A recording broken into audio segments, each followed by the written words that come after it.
साथियों, तुम लोगों को शायद ये मालूम नहीं कि ये प्राइवेट और इमरजेंसी मीटिंग मैंने क्यों बुलवाई। इसलिए कि सूर्यदेव सिंह जेल से छूट चुका है और अब वो खतरा बनकर हम सबके सर पर मंडरा रहा है। मगर 1 साल से पहले वो छूट कैसे गया? उसका जेल जाना एक नाटक था कादर।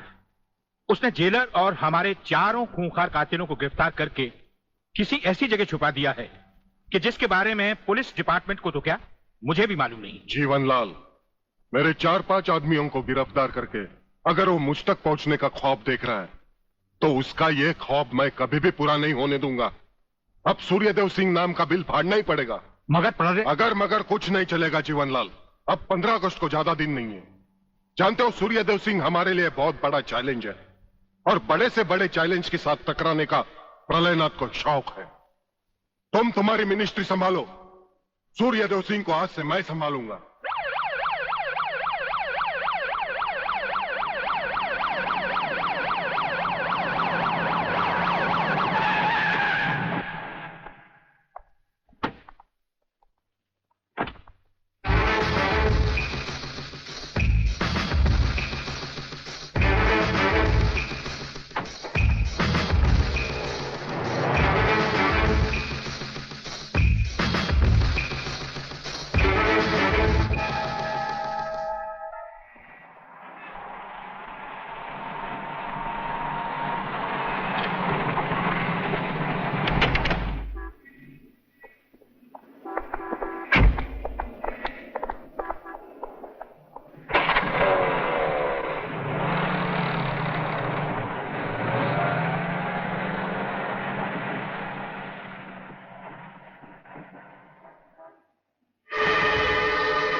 ड्राइवर, गाड़ी को फौरन किसी गटर के ढक्कन पर खड़ा करो।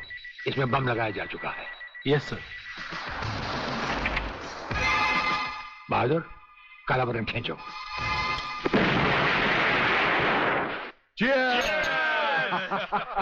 पियो, आज जी भर कर पी लो।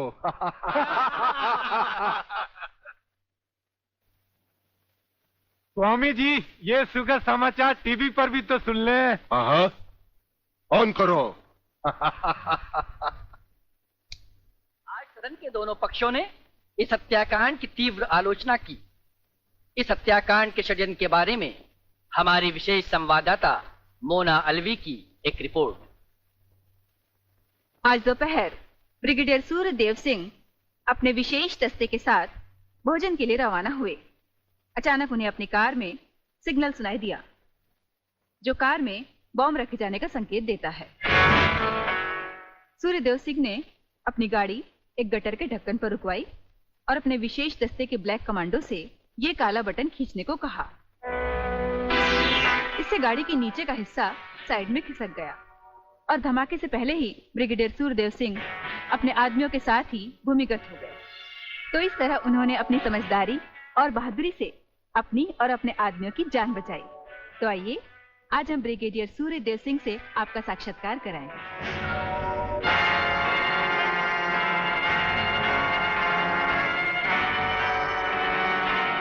ब्रिगेडियर साहब, क्या आप हमें बताएंगे कि इस साजिश में किसका हाथ है? हाँ, हाथ होता तो कभी का काट चुके होते हम। ब्रिगेडियर साहब, आप हमारे दर्शकों को बताएंगे कि इन देशद्रोहियों ने आप पर हमला क्यों किया? जाहिर है कि हमें जीवन दान देने के लिए नहीं, हमारी जबान भी हमारी गोली की तरह दुश्मनों से सीधे बात करती है, टीवी पर नहीं।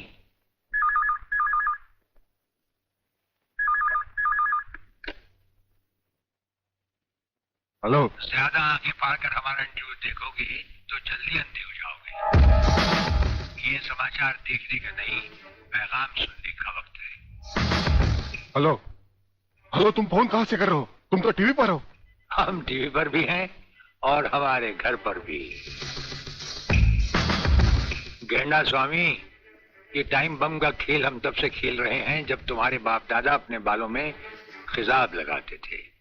याद रखना, तुमने सिर्फ एक टाइम बम फिट किया था जो हमारा बाल भी बैंका न कर सका, मगर हमने तुम्हारी मौत के लिए इतने बम तैयार कर रखे हैं जो तुम्हें तो क्या, तुम्हारे पालतू कुत्तों को भी बचने का टाइम नहीं देंगे।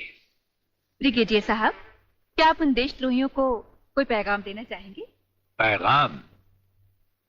हमारा पैगाम तो उन तक पहुंच चुका है। हम आपको यकीन दिलाते हैं कि हमें जिंदा देखकर वो अपनी टीवी तोड़ डालेंगे। अबे साले! सर ये क्या है? इतनी देर से गाड़ी चली जा रही है, आप खामोश बैठे हैं, बता नहीं रहे हम कहां जा रहे हैं, कौन से मिशन पे जा रहे हैं? मिशन है हमारा जन्मदिन। अरे हमारी राजपूताना रेजिमेंट हमसे बहुत प्यार करती है वागले, और वहां के कुछ जूनियर और सीनियर अफसर मिलकर हमारे जन्मदिन को बड़े शौक से मनाते हैं। वो रेजिमेंट कहीं भी हो, हमें वहां जाना होता है, और साल में एक दिन जिंदगी के गम और फर्ज भुलाकर उस रात हम नाचते हैं, गाते हैं और सरूर में झूमते हैं। Very good, very good. लेकिन सर मैंने आज तक इस बला को मुंह से नहीं लगाया। हाँ वागले, लेकिन आज हमारे साथ पहली बार तुम इस बला को मुंह से लगाओगे और चूमोगे भी, और फिर हमारे साथ गाओगे, नाचोगे। सर नाचने गाने की बात तो ठीक है, लेकिन कहीं मैं पी के लुढ़क गया तो? अरे वागले, ये कंधे किस लिए हैं?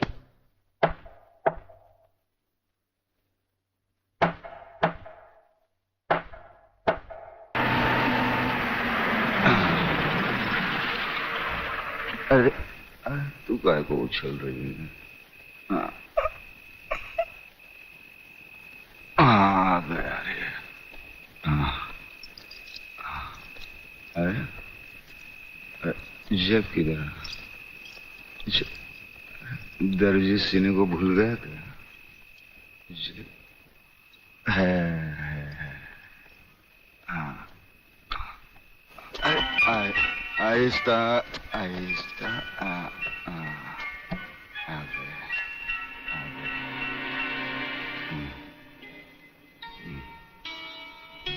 अरे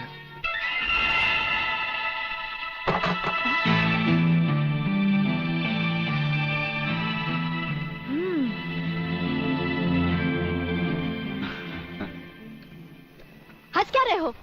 ये कोई घर आने का वक्त है? वो क्या बात है कि शांति, मैं तुम्हारी कोई भी बात सुनना नहीं चाहती। भूल गए? आज तुमने कहा था कि घर से खाना बना कर लाना, हम लोग साथ में खाना खाएंगे, और आ रहे हो अब? वो बात अपने जानिए ना, जानिए। ये क्या? तुमने दारू पी रखी है? तुम दारू भी पीते हो?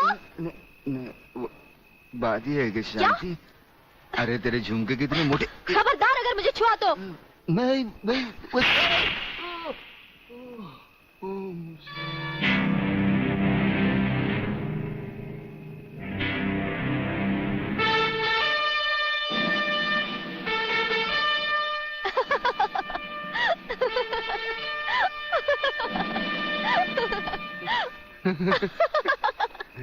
अरे ये तुम्हें क्या हो गया है?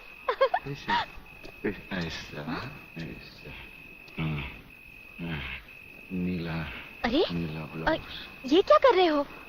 मैं हूँ शांति। शांति, शांति, तुम्हारे हाथ बहुत खूबसूरत है, इन्हें गलत जगह मत उठाओ, मैले हो जाएंगे। अच्छा, तो तुमने जागते हुए कोई ख्वाब देखा? कहीं ये तो नहीं देखा कि मैंने तुम्हें थप्पड़ मारा? तुम्हें कैसे मालूम? पहले ये बताओ, इतना सज धज कर इतनी रात गए कहाँ से आ रहे हो? मैं कब से खाना लेकर तुम्हारा इंतजार कर रही हूँ। अरे तुम्हारे झुमके छोटे हो।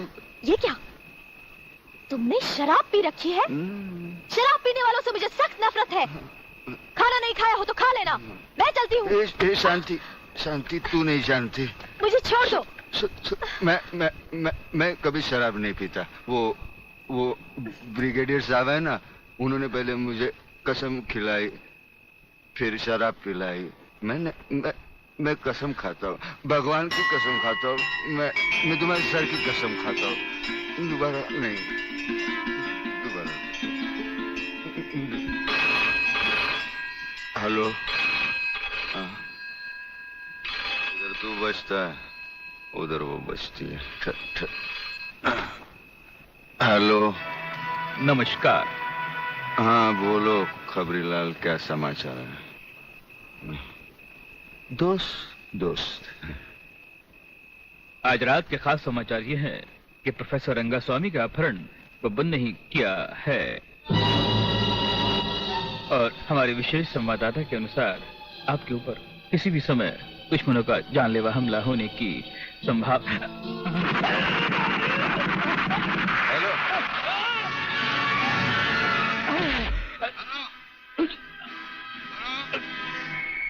खबरीलाल के अंतिम समाचार समाप्त हुए।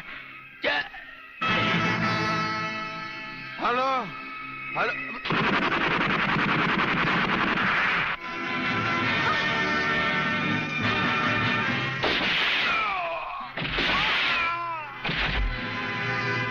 आंडू पांडू समझा क्या? मराठा है भाई।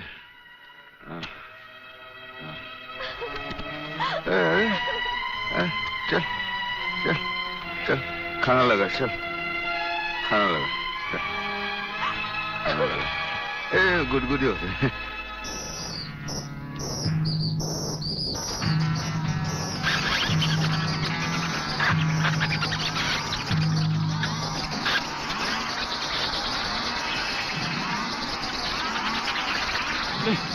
नहीं नहीं नहीं नहीं, ये क्या कर रहे हो?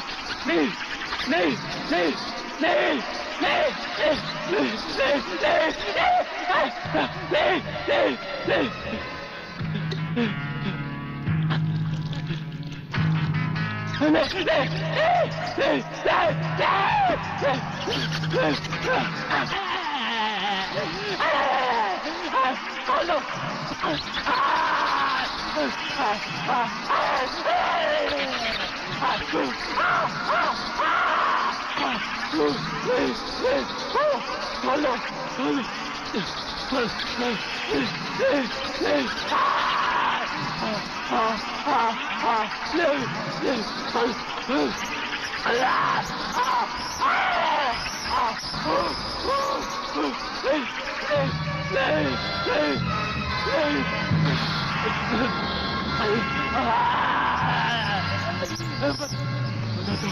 बता दो, खोल दो मुझे, खोल दो, खोल दो, खोल दो, बताता हूँ, बताता हूँ, बता दो, बता दो, खोल, बता दो, बता दो, बता दो।